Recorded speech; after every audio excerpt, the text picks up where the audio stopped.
Hello everyone and welcome to the Smashy Business Show. Today is Tuesday, March 18, 2025 and my name is Abdul Majid Awan. And I'm Ward Ahmed and we have got lovely topics for you today. Now, for the headlines for today, we're going to be discussing how residential rents grew by 20% in 2024 in Abu Dhabi, while their sale prices climbed by 11%. Secondly, the Arab region's GDP has hit $3.6 trillion in 2024 amid growth in key economies. And finally, which I find very interesting, but not surprising whatsoever, the U.S. is actually weighing in on Lebanon's next central bank chief. And you have to stay with us till the end. We will discuss today how Dubai-based airlines, which everyone knows is Emirates, uses customer-centric strategy to win, and to be honest, win big. So first story, residential rents grew 20% in 2024 in Abu Dhabi. Everyone talks about Dubai, but this was a report which came out recently, and Abu Dhabi's rental and sale prices have gone sky high in 2024 due to tight supply and fierce competition. And a market survey has found this. Residential rents rose 20%. So if you were paying 50,000, you're now paying 55, 60,000 on your 1 BHK or studio, whatever you get from that. And sales prices also increased by 11%, according to Cushman and Wakefield Core. It's a consulting agency which have done this report. Khalifa City saw a 30% price jump. So that's like the downtown of Dubai right now. And this reflects the rising appeal of suburban communities. People are moving away from city areas. They want calm and peace, I guess. And in 2025, 8,500 new homes are expected, nearly triple the 2024 supply. However, experts say this won't be enough to curb price growth, and it won't be enough to curb price growth. Supply struggled to keep up with demand in 2024, driving share prices increases. And this was said by Pratyusha Gurapu of Cushman and Wakefield Core. So yeah, transactions rose 54% in 2024, with buyers favoring ready-to-move-in homes. Prime office spaces occupancy hit 95%, while Abu Dhabi's city-wise average stood at 89%. A quarter of office inquiries came from the banking and finance sector. So those guys are setting up more offices in Abu Dhabi, and they were driven by Emirates' push for economic diversification. Now, Abu Dhabi is also enforcing new property regulations. Owners can be fined up to 10,000 dirhams for fencing or covering properties in a way that distorts the city's appearance. Now, the first offense carries a 3,000 dirham fine, increasing to 10,000 dirhams for repeated violations under Law Number 2 of 2012. And the law also penalizes abandoned vehicles. So if you have a car which is on the road, please remove it. Leaving a dirty car in public spaces now results in a 500 dirham fine, rising to 2,000 for repeated violations. And discarded vehicles' frames can lead to fines of up to 4,000 dirhams. And this reinforces the city's focus on maintaining aesthetic standards. And yes, and the Department of Municipalities and Transport has actually intensified enforcement since March 10, ensuring Abu Dhabi remains visually appealing. Now, these regulations align with broader efforts to enhance the Emirates' cultural heritage and urban environment. And to be honest, I think it's good. They want Abu Dhabi to look good, right? That is why these fencing laws are now here. They don't want cars abandoned on the roads. You see, have you seen ever a car abandoned in Dubai? No, right? No, I've never seen that. But I think it's because of the laws, right? But I have seen people park in the wrong places and get fines. That happens a lot. But so it's kind of like a two-pronged story that we just discussed, that property prices are up because I think Abu Dhabi is one of the options apart from Dubai, right? People move to Sharjah for lower rents, but I think Abu Dhabi is also a good option. It is also because it's not as populated as Dubai, of course. Yeah. But really imagine when I'm taking a look at the story, it's like reminding me of that number. I remember in 2024 there was this report. It was released by Henley Private Wealth Migration Report, and it basically said that by the end of 2024, the UAE will have seen a net inflow of 6,700 millionaires moving here. It's a pretty big number. And they need space to live. Not only do they need space to live, but of course, the city has to be more beautiful. I believe it's always been beautiful. But then, this also reminds me of the story of Lewis Morgan that we were just discussing this morning. So basically, Lewis Morgan is actually the co-founder of Gymshark. Yeah. And Gymshark is it's this UK-based fitness wear company. Athleisure brand, Yeah. kind of like. So it was basically founded by Ben Francis and Lewis Morgan when they were like teenagers in their parents' garage, and it actually grew to a $1 billion valuation. But the interesting part of the story is that Lewis Morgan, the co-founder, just recently announced that he moved to Dubai and he can finally wear his watches because he feels really safe. But what's even more crazier is the fact that it's actually, if you go on Gymshark's website, you're not going to find that he's a founder.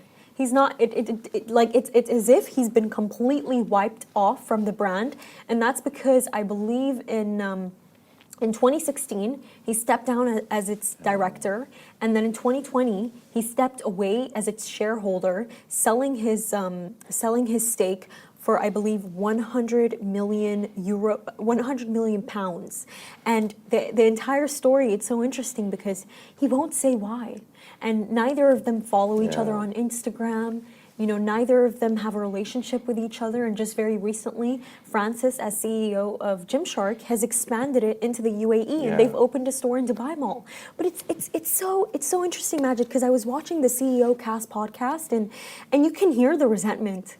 You can hear so much resentment there. You can hear so much anger, and I almost feel bad for him because he even said that, like, if I actually tell you guys the reason why I cashed out of Gymshark and I just left, I'd have solicitors at my door the next day. And it's like, why are you baiting us?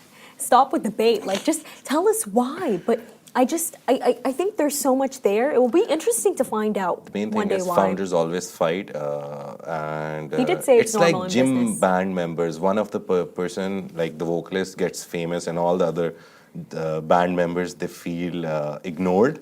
And in these kinds of setups where you have 2 or 3 founders, eventually when they become big, the sharing of the value, the sharing of the money, who gets more press, that all the things these matter. Because I'll ask you a very simple question, and maybe you will understand. Who is the founder of BFL, Brands for Less? Brands for Less? Oh, Tufik. But he has a co-founder. Imagine, he's not in the press that much, though. But the good thing is that his co-founder, he doesn't like press maybe, and he isn't like fazed by this idea that, oh, Tawfiq gets all the limelight, because I think he cares about, as long as money is coming into the company, I'm fine with not getting any press. So you have to understand, sometimes it's very basic human emotion to feel jealousy and like a clash of egos that why am I not getting that much attention? I see what you mean, Majid, and this is also something that I've also heard a lot, people saying that you can't work with family and business either. Yeah. I've heard that one a lot, but I feel like I feel like an example of this that defies everything that we're saying. It's the Kayali sisters. Yeah. Huda Kattan and Muna Kattan. So Huda Kattan with Huda Beauty, and then you have Muna with Kayali. So basically both brands, I don't know if you guys heard, it was very big news. Yeah. Kayali and Huda Beauty, they were both basically Under Huda Beauty. Under the same company. But then what ended up happening is that Huda sold her shares to, she sold it actually back to Muna and General Atlantic, separating both Huda Beauty and Kayali. And I feel like they're such a prime example of business done well, done ethically, and without any jealousy. I mean, and also Huda Beauty, another thing that was very important in this story was that Huda Beauty, some shares were owned by another company. So the money that came from General Atlantic and all that, they also used that money to buy back Huda Beauty. So now it's 100% owned by Huda Kattan. So they made a very nice deal where Kayali became a separate company. Huda Beauty is now a separate company. They're both separate entities, separate financial statements and everything. And then Huda Beauty is now completely owned by Huda. So played very nicely, to be honest. So they separated absolutely everything, not just the brands, their profits. But I think for me, it's just such a good example because I even heard that there's like a third hidden sister that's Yeah, also a she part of never comes everything. out of- Yeah, yeah. and even just very recently, by the way, their father opened a restaurant. Yeah. And it was just completely adorable. So I think for me, they're a good example of business done well. Yeah.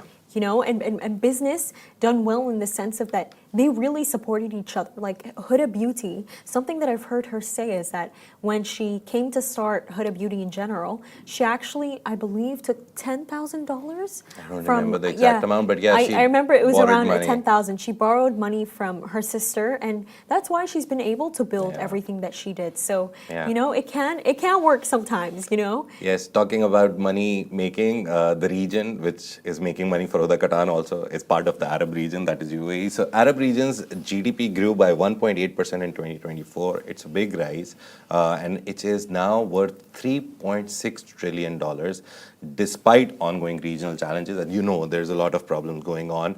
The next story is about actually one of the countries in the Middle East, in the Arab region, which is going through a lot of transitions and problems and economic uncertainty. So growth in the Arab region was primarily driven by the usual suspects: Saudi Arabia, the UAE, Egypt, interestingly Iraq also, and Algeria. And they together, only these five countries accounted for 72% of the region's GDP, according to a report by the Arab Investment and Export Credit Guarantee Corporation, which is in Daman. So the report aligns with Moody's projections that which forecast a continued economic upturn in Middle East and North Africa, that is the MENA region, in 2025. So yeah, we'll see more money being made in this region. Yes, we will. Now, Moody's predicts 2.9% growth for the MENA region in 2025, up from 2.1% in 2024, attributing increased oil production and major investment projects as a part of this GDP. Now, the Arab economy's growth in 2025 is expected to be 1.4%, driven by 14 expanding economies, including 9 oil-producing nations that contribute 78% of the region's GDP. Now, Saudi Arabia is expected to lead the region's economic boost, fueled by Vision 2030 investments and sovereign wealth fund spending. Now, hydrocarbon exporters will play a crucial role as easing OPEC oil production cuts while driving growth among Saudi Arabia, the UAE, Iraq, Kuwait, and Oman. And the partial reversal of oil production cuts in 2025 is expected to raise real GDP growth because hydrocarbons exporting nations to 3.5%, up from 1.9% in 2024. There is cautious optimism surrounding the region's economic stability, with hopes for a reduction in regional conflicts and increase in revenues from oil and gas exports. But the continued economic upturn will depend on sustained investment projects, geopolitical stability, and the performance of non-oil sectors across the region, which is a part of the diversification campaign. So yeah, this is great. all happening in the GDP region. A lot of numbers to absorb, but yeah. And I think the most important number is the fact that, you know, Yeah. the Arab region entirely is worth $3.6 trillion. that's very important to know. And I believe that startups really contributed to this magic. Yeah. I really do believe so. Like last year, I believe it was reported that startups in the Arab region were able to raise up to $700 million in funding. And so to see how this all plays into the GDP, more and more is happening. And I feel that in the middle of this all, who's balancing that pendulum the most? It has to be the UAE, Qatar, and Saudi Arabia. Yeah. What do you think? The important thing is that these are the big players. They're playing their part in the overall economy of the region. The world has seen it, that these are important, and that is why the world is coming here. And we've discussed it like 100 times that I think one of the main reasons of this increase is also non-oil exports and non-oil trade as well. They've diversified. Yeah, so they're doing oil as they do, but they're doing non-oil better than before. UAE's CEPAs are one example, more trade between countries. Saudi Arabia trying to build NEOM, trying to build entertainment avenues, trying to go into gaming. Yesterday, we had a long chat with Rich about gaming. It is becoming so big in Saudi Arabia. So they are literally investing in everything. So these countries, I think it is because their non-oil revenue is increasing. That is why the whole region's GDP is increasing. To be honest, I personally think when they move away from oil, when they start cutting oil production and moving towards non-oil, this number will stabilize. You won't see an increase every year because as soon as you move away from oil, obviously non-oil will cover for it, but the number will stabilize. So keep $4 trillion in mind. This is like the average that we'll see throughout the next 4 or 5 But years. Majid, I believe that it's not just the locals of the Arab region who've contributed to this growth. I believe it's also the tourists. Yeah. I know that a lot of people say, stop coming here. A lot of you have come here, but I believe it's what's boosted the economy because so many people have moved here. The competition has gone up. It's gone up, surprisingly to new levels, and now you have to be adept at multiple skills. You have to be willing to say yes all the time, I believe, even though you may argue with me about that. And that's the kind of environment that they've birthed here. And tourism, since you're on that topic, the Sphere is coming to Abu Dhabi soon enough, 2028, 2029, we don't know when, but it's in Las Vegas, and the second place is Abu Dhabi. That's going to be big. That's going to bring in so many people to Abu Dhabi. Dubai already is a hotspot in the Middle East for tourism. Every year when winters come, we see how many people are there. Interestingly, tourism is not only people coming and going to Dubai Mall and going to the fountain, it's also business tourism. You see how many events take place in this place. DWTC is full throughout the year. Yesterday, I was looking at DWTC site. I was planning the next month, what events are there and everything. I went to the AdNext site. These are like the two main hubs for events. But now we have Madinat Jumeirah coming up as one of the spots. A lot of iftars are there. So a lot of places, when you see their calendars, they're full.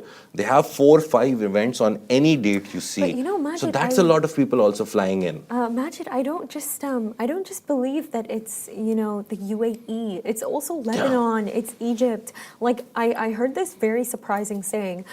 I'm surprised, not because I don't think it's true, but because I've never heard it before, that Lebanon is hailed as the Paris of the Middle East. But a lot of people go for Lebanon for holidays. Especially, what's a beautiful space?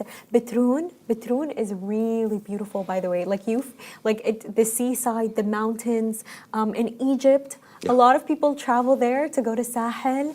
And, I remember I was reading something on Love in Cairo, and apparently Sahel is getting more and more expensive. That not even your daily average Egyptians can go there. Yeah, nice. And the prices are increasing. But people are coming and spending there. That's the good part, right? Yeah. And UAE has invested so much in Egypt recently. We've seen so many stories. Some UAE company is going to Egypt and investing in an infrastructure project. There's a whole island project. Mohammed Al-Abbar. Yeah, Mohammed Al-Abbar is one of the main figures who is investing there in property because he's the property king, to be honest. I don't think it's because he's a property king. I think it's because, honestly, I see that Mohammed Al-Abbar, trying to build this new Cairo city, he's swooping in at actually just the perfect time. Yeah. Because I feel that sometimes due to Western people's prejudices, it takes them time to actually realize the potential in a place and just give it a decade and see how that investment does. The funny thing that I find in all of this, them investing in Egypt so much in the recent, last 1 or 2 years, is Egyptian economy went down, so their currency devalued, but now it's on kind of like a stable and recovery zone. So it's not still expensive to build something in Egypt. It's a very good price that you pay for the amenities and Egypt as a whole, the idea of Egypt, the pyramids, the natural beauty, the food, the people. My dad came back with these biscuits, Majid, and what was the name? I completely forgot. It starts with a K. And oh my God, I cannot even tell you, but the biscuits tasted like Sudan. It reminded me of Sudan. Nice. And then I remember when I was speaking about it, someone from my family just jumped in and said, you have to remember, it's the Nile. It's the Nile River. It's, by the way, their food, it's really good. It's very tasty. It tastes very different than here. Yeah. So about the economy in the Middle East, one more important news that came out yesterday was Reuters exclusively reporting. They talked to 5 people, 5 sources, and they said that US is actively engaging with Lebanon's government on selecting the next central bank governor. aiming to curb corruption and illicit financing linked to Hezbollah. And these are the sources. One of them was a White House source, so directly from Trump's home right now. Then one of the sources was from Lebanon's central bank and the government. So all these 5 sources were placed credibly. So this move reflects that Washington wants involvement in Lebanon's finances. They want to see a person that they approve as the central bank governor. I don't know if I find that very exciting, but the selection follows Lebanon's election of U.S.-backed Joseph Aoun as president and a cabinet excluding Hezbollah. Now, the U.S. is vetting candidates, ensuring they oppose Hezbollah and support financial reforms. Meetings with potential candidates were held in Washington and Beirut, focusing on anti-corruption and anti-terror financing measures.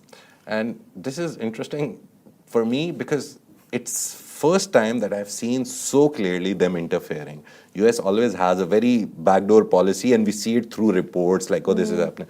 But a White House official coming to Reuters and telling them that, oh, this is happening, I think it's a very Trump move. He's very direct. If he wants something, he'll just go and say, I want this.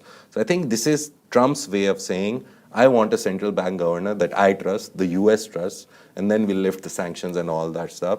So US officials from the White House, they emphasize that Lebanon's central bank chief must have no ties to Hezbollah.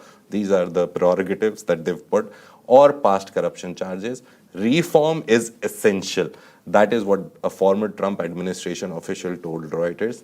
And among the candidates under review are Kami Abu Sulman, Firas Abi Nasif, Jihad Azur, Philippe Jabr, and Karim Sued. So while the US, the different spelling of Noor Sued, not Noor Sued. She is Syrian. Yeah, but while the US State Department and Lebanese officials declined to comment, sources say that American stance is clear, no Hezbollah-linked figures, and a commitment to reforms. Lebanon's economic recovery hinges on appointing a credible governor who can restore confidence in the banking system. Now, Majid, when I'm taking a look at the story, first off, it will be really interesting if they elect a man or a woman, because we've recently seen what has happened with Syria. So they've actually, I believe, elected a woman to manage their... Yeah, she was the deputy central bank governor, and again, interestingly, she was part of the Bashar al-Assad regime. But as soon as the government went away, his government went away. Actually, he ran. So she was elevated to the level of central bank governor. Her name is Messiah Sabrin. But I believe that, Lebanon, they really do need a good chief of bank, due to the fact that just recently we saw the UN report that was released that they need $4 billion to fix all the damage that was done by Israel's invasion. And so it'll be exciting to see who they elect, but I'm not so excited at the possibility of America's involvement, because we have seen multiple times what their involvement has done to countries' economies. We've seen it with Iraq, with Afghanistan, with Libya. So it will be interesting to see what comes out of this. Yeah. So that's the 3 stories we have for you today. And for today's How Did They Do It section, we're experimenting with this. If you like it, you can tell us in the comments, wherever you're watching or listening. Today we're talking about customer-centric strategy. It's very common, it's very well-known strategy, but it's used to perfection by Emirates Airlines. So since we're starting this, we should talk about Emirates using it. So Emirates Airline is a prime example of company that has successfully implemented a customer-centric strategy. The strategy is based on putting your customer first and at the core of your business in order to provide a positive experience and build long-term relationship. Since its inception in 1985, Emirates has consistently focused on offering high-quality services to passengers, providing seamless travel experience across all classes.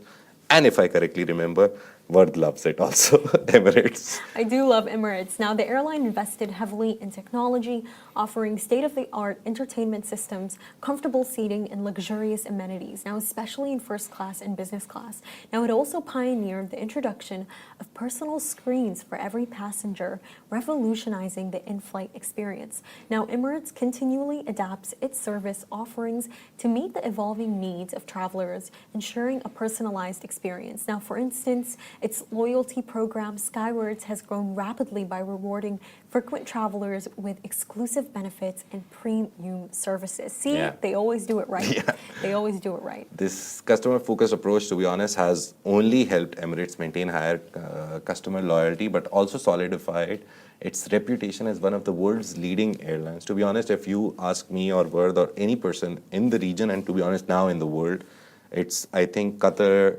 Airways, Emirates, and maybe someone else. I don't think Really? I'll ever rate anyone in there, even with them. I can't It's really just rate the it, two but of you know them. what I can tell you, Majid, and this is something that I've seen across social media multiple times. Yeah. It's that for some people, purchasing a ticket on an Emirates Airlines flight is something that they've been saving up for the longest time ever, and they've been working hard for. They which just I want find- the experience. They just want the experience. They want the experience. They want to feel luxurious. And I think that's what Emirates does best. They've maintained luxury for so many years. And by the way, I don't just think it's the appearance, it's the technology, it's their aircrafts. I also think it's their flight it's their flight flight crew, yeah. attendants. They're so kind. Yes. They're seriously the kindest. And like Delta Airlines flight attendants who get really mad when they see Yeah. passengers wearing Palestine flag pins. But their flight attendants are also they subtly choose them. By the way, what goes into the process is very long. I believe it takes about 6 months of training. Yeah, Nice. before you're actually allowed into the airplane. You have to learn how to jump out of the airplane. Everything, How yeah. to teach people how to jump into the ocean. There's just so much articulate detail Yeah. that goes into it, and I think We that's look what at makes them, Emirates and Airlines to great. be honest, this is one of the things. We just look at them and we're like, oh, they'll just teach us how to put on a belt and serve us food and maybe smile at us.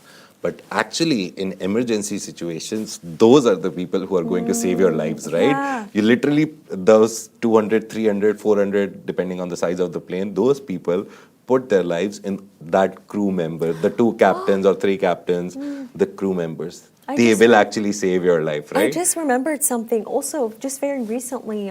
They're the first autism certified Yeah. airline. So meaning that they're teaching every flight attendant to know how to deal with people Yeah. who have autism. So you can see that they're progressively looking to do more. And what I like about it, it's not as simple as a change that's seasonal. Yeah. It's something that's actually progressive to make the airline better for the long term. Like, my mom always says this, and it's just so funny. She will not, by the way, she will not go into any other flight except for Emirates and then fly Dubai, because she's like, what if the airplane just drops? Like, what if? And it's just funny. I feel like that's a kind of trust that Emirates has built with people, that people don't feel like their life is at risk in any way whatsoever, and you shouldn't feel that way. Yeah. But I remember recently, a week ago, there's this one Indian stand-up comedian, and he's a very big person. He's the top 3 or 4 in India. He put up stories. He put up 10 stories just praising Emirates Airlines. And he was like, I have a kid, 1.5-year-old, from India. They flew from Bangalore, I guess, and he was going for his shows in America. He's like, it's a 16-hour flight. Everything aside, the only interesting thing I'll tell you is, he's like, somehow our son was in a bassinet, and I slept and my wife slept. And they didn't wake us up. They took care of the child for 3-4 hours. They didn't wake us up. Really? Yeah, they just took care of the child. He woke up, they fed him, they asked us everything beforehand.